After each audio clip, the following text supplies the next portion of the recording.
Good morning 12th class. अब हम नया चैप्टर स्टार्ट कर रहे हैं, संधारित्र तथा पैरावैद्युत। तो सबसे पहला इसमें टॉपिक चालक तथा विद्युत रोधी अथवा पैरावैद्युत। तो चालक, जैसा कि आपको पता है कि चालक पदार्थ या सुचालक पदार्थ क्या होते हैं, जिसमें विद्युत क्षेत्र लगाने पर आवेश जो हैं वो गतिमान हो जाते हैं, आवेश वाहक जो हैं वो गतिमान हो जाते हैं, उनको चालक कहते हैं। कोई भी धातुएं हो, जैसे लोहा, तांबा, एल्यूमिनियम, चांदी, ये सब जो हैं ये चालक होते हैं।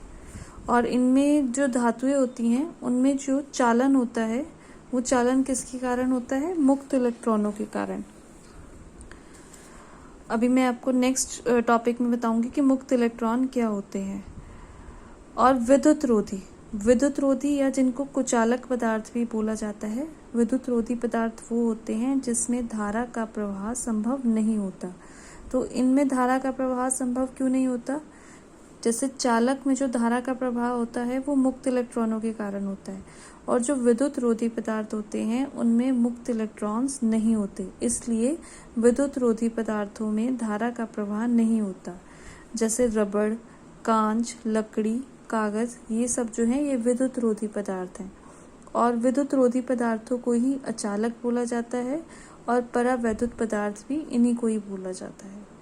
अब नेक्स्ट है चालकों में मुक्त तथा बद्ध आवेश। तो सबसे पहले ये आप जो है केमिस्ट्री में सब पढ़ चुके हो, एक बार मैं दोबारा से एक्सप्लेन कर देती हूँ कि कोई भी पदार्थ जो है वो परमाणु से मिलकर बना होता है, और परमाणु जो होता है वो कैसा होता है? उदासीन। परमाणु के सेंटर में नाभिक होता है, और नाभिक में प्रोटॉन और न्यूट्रॉन्स होते हैं। प्रोटॉन के ऊपर पॉजिटिव चार्ज होता है, और न्यूट्रॉन जो होते हैं वो उदासीन होते हैं।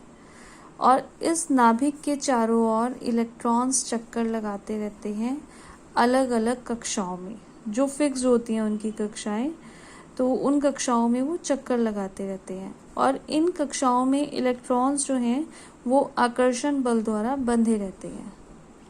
इलेक्ट्रॉन्स के ऊपर नेगेटिव चार्ज होता है, और नाभिक के ऊपर, क्योंकि नाभिक में प्रोटॉन और न्यूट्रॉन है, न्यूट्रॉन न्यूट्रल है और प्रोटॉन पर पॉजिटिव चार्ज है, इसलिए नाभिक के ऊपर भी पॉजिटिव चार्ज होता है, और इलेक्ट्रॉन के ऊपर नेगेटिव चार्ज होता है। तो आपको पता है कि पॉजिटिव और नेगेटिव जो विपरीत आवेश होते हैं उनके बीच में आकर्षण बल होता है। तो ये जो इलेक्ट्रॉन्स होते हैं ये इनकी अपनी कक्षाओं में आकर्षण बल द्वारा बंधे रहते हैं। अब जो कक्षा नाभिक के सबसे ज़्यादा पास होती है उसमें आकर्षण बल सबसे ज़्यादा होता है, और जैसे जैसे कक्षाएं दूर होती रहती हैं वैसे वैसे आकर्षण बल का मान जो है वो कम होता जाता है। इसीलिए अगर इलेक्ट्रॉन को निकालना पड़े हमें, तो हम किसी अंदर वाली कक्षा में से इलेक्ट्रॉन नहीं निकाल सकते, क्योंकि जो अंदर वाली कक्षाएं होती हैं उनमें इलेक्ट्रॉन जो हैं वो बहुत मजबूती से बंधे रहते हैं, और जो बाहर वाले इलेक्ट्रॉन्स होते हैं उनको हम इजीली निकाल सकते हैं। जो बंध बनते हैं, सह संयोजी बंध जो बनते हैं या विद्युत संयोजी बंध जो बनते हैं, उसमें बाहर वाले इलेक्ट्रॉन्स को निकाला जाता है, इसलिए इन इलेक्ट्रॉनों को संयोजी इलेक्ट्रॉन बोला जाता है। अगर किसी परमाणु में से इलेक्ट्रॉन्स निकल जाते हैं तो परमाणुओं के ऊपर धनावेश आ जाता है, या उनको क्या कहा जाता है? आयन कहा जाता है। तो मैंने आपको कहा था कि मुक्त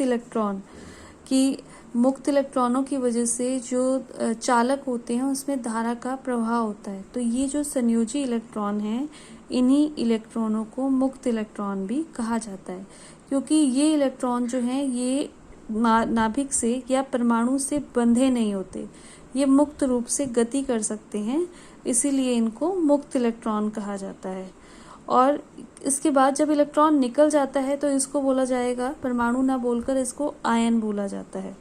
अब आयन में जो धातु चालक होते हैं, या ये जो धनावेशित आयन जो होते हैं वो स्थायी रूप से बंधे रहते हैं, ये अपनी स्थिति को छोड़कर नहीं जा सकते, इसीलिए इन धन आयनों को बद्ध आवेश कहा जाता है।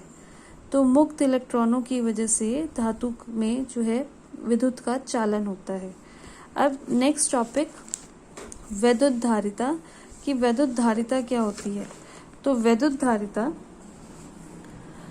किसी भी चालक की जो वैद्युत धारिता होती है उस चालक की वैद्युत आवेश का संग्रहण करने की क्षमता की नाप होती है कि कोई भी जो चालक है वो कितना आवेश संग्रह कर सकता है, उसको इकट्ठा करने की कितनी कैपेसिटी है, उसको वैद्युत धारिता बोला जाता है। जैसे जैसे हम आवेश बढ़ाते हैं वैसे वैसे विभव भी जो है चालक में बढ़ता जाता है, मतलब आवेश और विभव एक दूसरे के अनुक्रमानुपाती होते हैं। तो Q अनुक्रमानुपाती V, और जब हम अनुक्रमानुपाती का साइन हटाएंगे इक्वल लगाएंगे तो यहाँ एक कांस्टेंट लगता है C, जिसको धारिता बोला जाता है या वैद्युत धारिता बोला जाता है। इसका जो मान है चालक के आकार, समीपवर्ती माध्यम तथा पास में अन्य और कौन से चालक हैं उनकी उपस्थिति पर निर्भर करता है। अपनी नेक्स्ट वीडियो में मैं आपको संधारित्र के बारे में बताऊंगी। तो संधारित्र की धारिता किस किस पर निर्भर करती है, वहां से आपको ये क्लियर होगा कि C जो है किस किस पर निर्भर करता है। अब यहाँ से जो C का फॉर्मूला आएगा C = Q/V।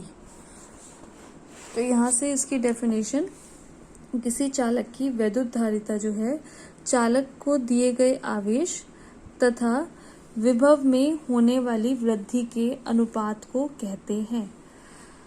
इसका जो मात्रक है C का, फॉर्मूले में आया C = Q/V, मतलब Q का मात्रक कूलाम और V का मात्रक वोल्ट।